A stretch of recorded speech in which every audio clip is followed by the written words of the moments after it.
Simon. Den är när du har den hårda. Nej. Simon. Sen när jag ska följa med dig Simon till Globen. Nu får du berätta för mig. Vad heter de igen? Alla de alla. Säg dem igen då. Vi har redan glömt. Vad du de heter? Vad heter han? Stitch. Och han? Blixten. Och han? Kungen. Och han? Tjackanslung. Och han? Liljaxan. Och han? Axel Warboy. Och han? Kanske Karl. Och han? Joy Budding. Och han? Kim Wixling. Och han? Tom Marcus. Och han? Larsson. Och han? Siggesbjörn. Och han? Danny Gladkraft. Och han? Danny Ha. Halgas. Och han? Halgar.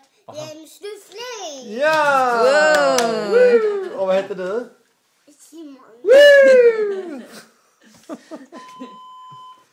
Hur många var de? Ja.